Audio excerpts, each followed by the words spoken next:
I, 28F, never thought I'd be writing this kind of post, but I need to get this off my chest. I come from a family of restaurateurs. My dad, 58M, started with just one small diner in 1994 after immigrating to the US. He worked 16-hour days, cooking in the kitchen while my mom, 56F, handled the front. I grew up watching them build this business from nothing, often sleeping in the office while they worked late nights. That small diner became our family's legacy. Through incredibly hard work and my dad's amazing recipes, passed down through generations in our home country, we expanded to a second location when I was 10. By the time I was in high school, we had 5 restaurants. Now we have 12 locations across our state, all successful and well known for authentic cuisine and family atmosphere. My older brother Mark, 34M, was always Dad's golden child. He started helping in the restaurants when he was 14, learning everything about the business from the ground up. After getting his business degree, he joined full-time and helped modernize our operations. I took a different path initially, wanting to prove myself outside the family business. I got my MBA from a top school and worked in consulting for 2 years before joining the family business 3 years ago. When I came back, Dad made both Mark and me equal partners, each getting 25% while he and Mom kept 50%. Mark wasn't happy about this, feeling he deserved more since he'd been there longer, but he didn't say anything directly to Dad. Looking back, this was probably the start of the problems, though the real catalyst was Sarah, 32F. Mark met Sarah at a charity event 5 years ago. She came from old money. Her family owned several luxury car dealerships in the neighboring state. She was beautiful, charming, and seemed perfect for Mark. They got married after just 6 months of dating, which should have been our first red flag. What we didn't know then was that Sarah had been cut off by her family due to a gambling addiction that had nearly bankrupted one of their dealerships. She told us she'd gotten help and was in recovery, and we all believed her. Sarah started working as our marketing director about 4 years ago. Mark insisted she was perfect for the role because of her high-class connections and social media expertise. At first, it seemed like a great decision. Our social media presence grew exponentially, we got featured in several food magazines, and our catering business expanded to high-end events we couldn't access before. Sarah seemed to be thriving, and Mark was happier than ever. I started noticing small things after I joined the company. Social media numbers looked inflated, marketing expenses seemed high for what we were getting, and some vendors I'd never heard of were getting regular payments. But whenever I brought it up, Mark would get defensive and say I was just jealous of Sarah's success.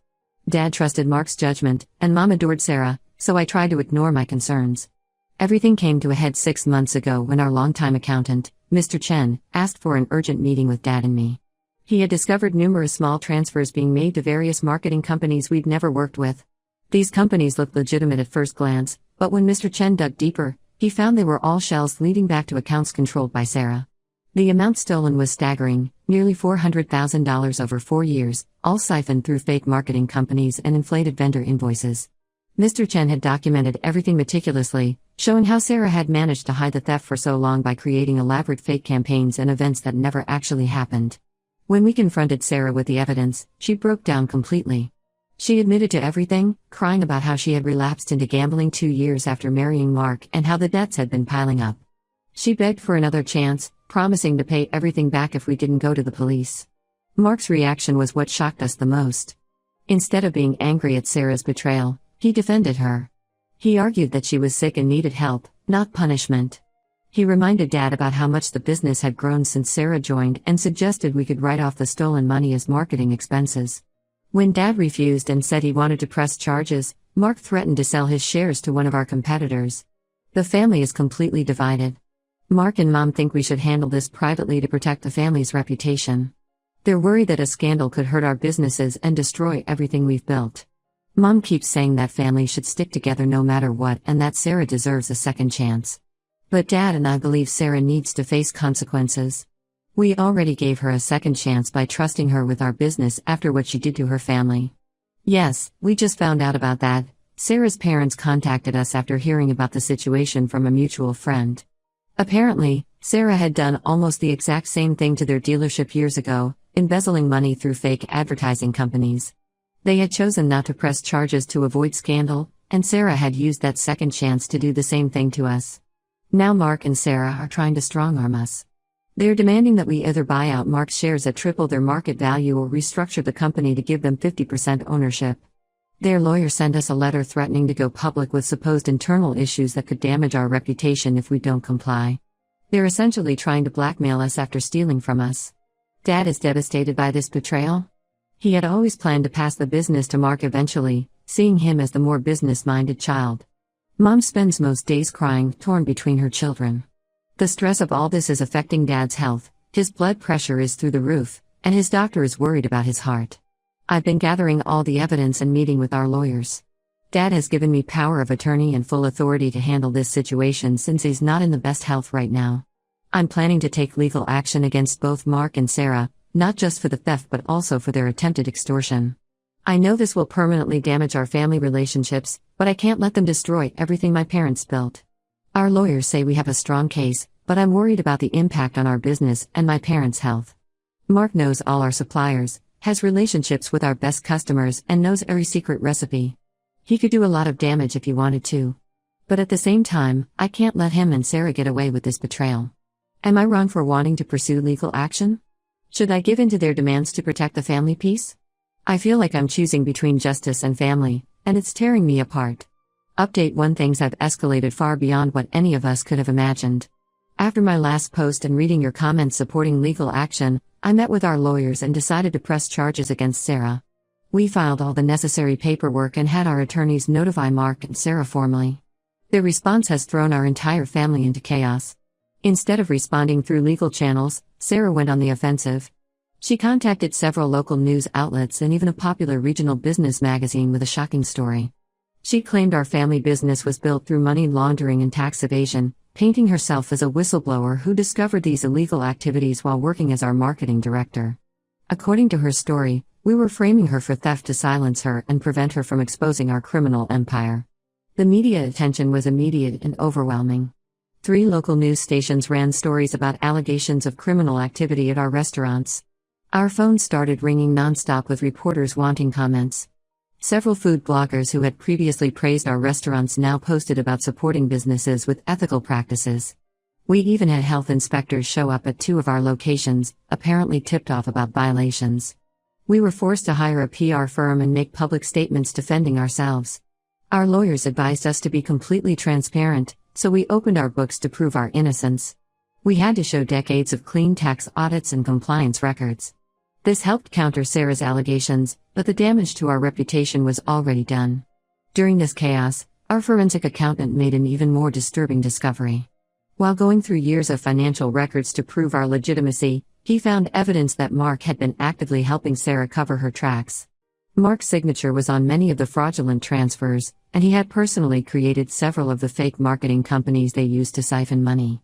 What we initially thought was $400,000 stolen by Sarah alone turned out to be closer to $800,000 stolen by both of them. The forensic accountant found emails between Mark and Sarah discussing how to hide the transfers and create convincing fake marketing campaigns. Some emails dated back to before their marriage, suggesting this might have been their plan from the start. They had been systematically stealing from us while making it look like successful marketing initiatives.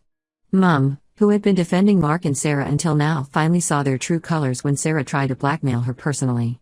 Sarah sent Mom a text threatening to tell everyone about Mom's supposed affair from 20 years ago, a complete fabrication that Sarah made up. She demanded $50,000 in exchange for her silence. Mom was devastated, not just by the attempted extortion but by the realization that Sarah would invent such a cruel lie about her. The stress of everything caused Dad to have a minor heart attack last week.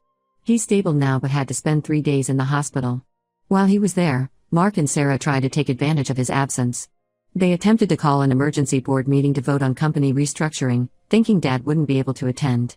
They didn't know that Dad had already signed power of attorney to me, making their attempt completely useless. But that wasn't the end of their schemes. We discovered through some of our longtime clients that Sarah had been contacting our major suppliers and biggest customers. She was telling them that our company was about to go bankrupt due to tax fraud investigations. She offered to help them transfer their contracts to a new restaurant company she and Mark were planning to start. Thankfully, many of these clients have known our family for years and forwarded us these emails, which our lawyers have added to our case against them. The whole situation has taken an enormous toll on our family and business. Our revenue is down 30% across all locations because of the negative publicity. Some suppliers are demanding upfront payments now, worried about the allegations despite our proof of innocence. 3 of our restaurant managers quit because they didn't want to be associated with the controversy. Dad is still in recovery, and his doctors say he needs to avoid stress. Mom spends most of her time either at the hospital with him or crying at home. She blames herself for not seeing Mark's true nature sooner. Our other relatives are divided, some support us, while others think we should have handled everything privately to avoid the scandal. I've been working 18-hour days trying to manage both the business and the legal situation. Our lawyers are now preparing additional charges against both Mark and Sarah for defamation and tortious interference with business relationships. They're confident we can prove malicious intent given the evidence we have. Mark and Sarah have gone completely silent since their failed board meeting attempt. Their lawyer sent us another threatening letter, but this time demanding a $2 million settlement to resolve all issues amicably. Our lawyers say this letter actually helps our case as it shows a pattern of extortion. I'm exhausted and angry, but also more determined than ever to see this through. They're not just trying to steal from us anymore, they're actively trying to destroy everything my parents spent their lives building. I won't let them succeed. Many of you asked in comments on my last post if I had considered just paying them off to make this go away. Now you can see why that wasn't an option. They would have never stopped demanding more. The only way forward is through the legal system, no matter how painful or costly it might be. Update 2: The truth about Mark and Sarah's schemes has finally exploded into the open, but in a way none of us expected.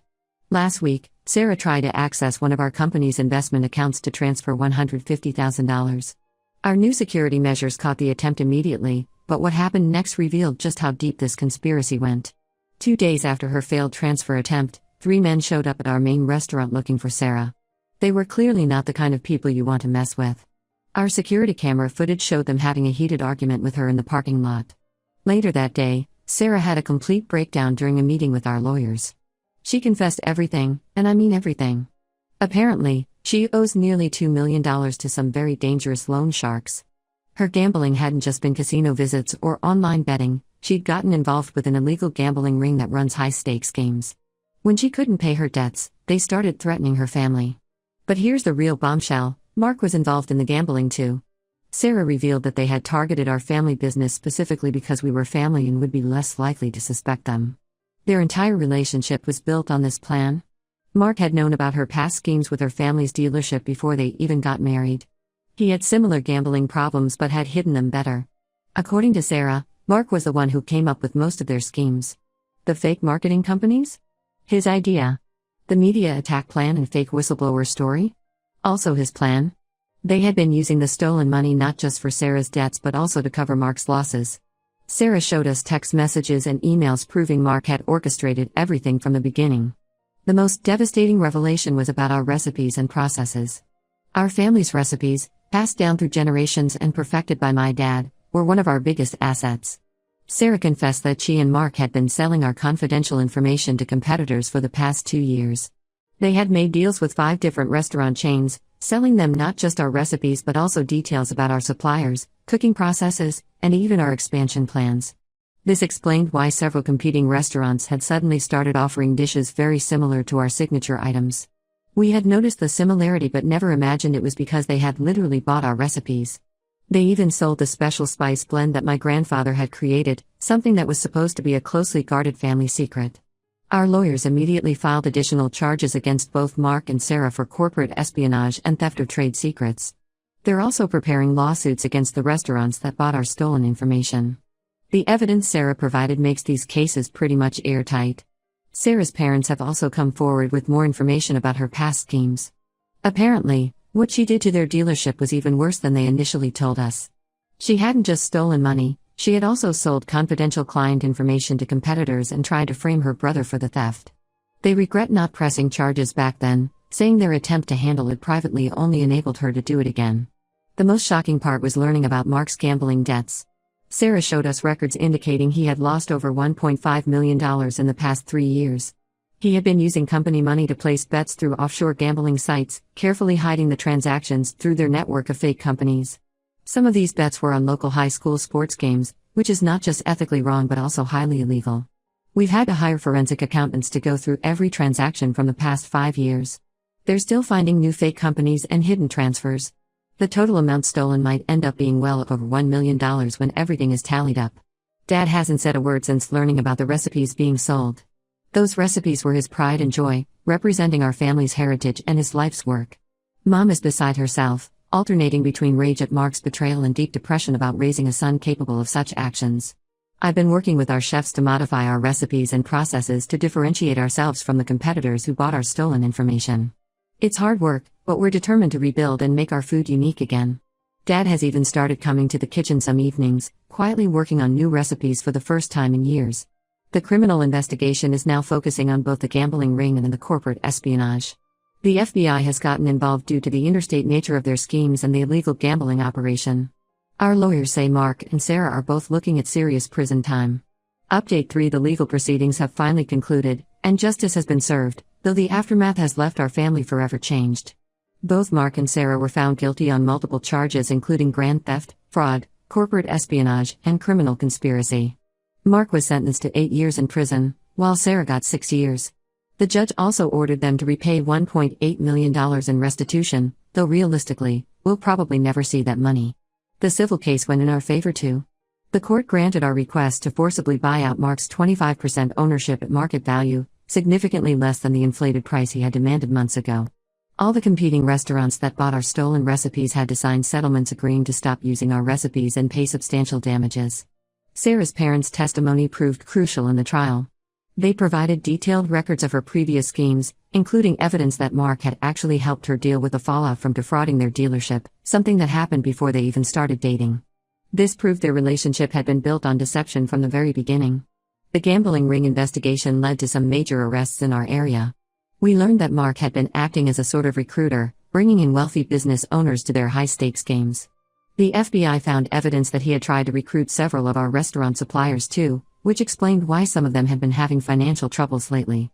Dad has officially retired from daily operations but still comes to the main restaurant almost every day. He's found healing in the kitchen, creating new recipes and teaching them to our chefs personally. The betrayal about the recipes hit him hardest, but watching him work on new dishes has brought back some of his old spark. Mom had a harder time healing. She refused to attend the sentencing and hasn't spoken Mark's name since the trial. She's focused all her energy on our childhood charity project, providing meals to underprivileged kids, something Mark always complained was a waste of money. The business has actually emerged stronger from this crisis. Our transparency during the scandal and the vindication through the courts earned us customer loyalty. Many regular customers made a point of supporting us during the tough times, and our new recipes have been receiving rave reviews. We've implemented strict financial controls and background checks for all management positions, making the company more secure than ever. Mark tried to contact us from prison last week. He sent letters to everyone in the family claiming Sarah had manipulated and trapped him, that he was a victim too. Dad threw his letter away unopened. I read mine, it was full of excuses and attempts to shift blame. He still doesn't understand that his actions, not Sarah's manipulation, destroyed our family. Sarah filed for divorce from prison, likely hoping it would help her get a lighter sentence. It didn't work. Her father told us she's already trying to scheme with other inmates, proving she hasn't changed at all. I've taken full control of the business now, holding 75% ownership while my parents keep the remaining 25% in a trust.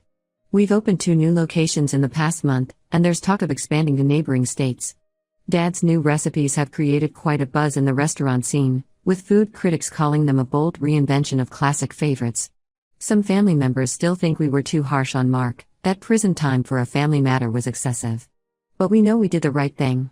Some betrayals can't be forgiven, and some family bonds, once broken, can't be repaired. We're focusing on building a stronger future, honoring the real family values of hard work and honesty that my parents originally built this business on.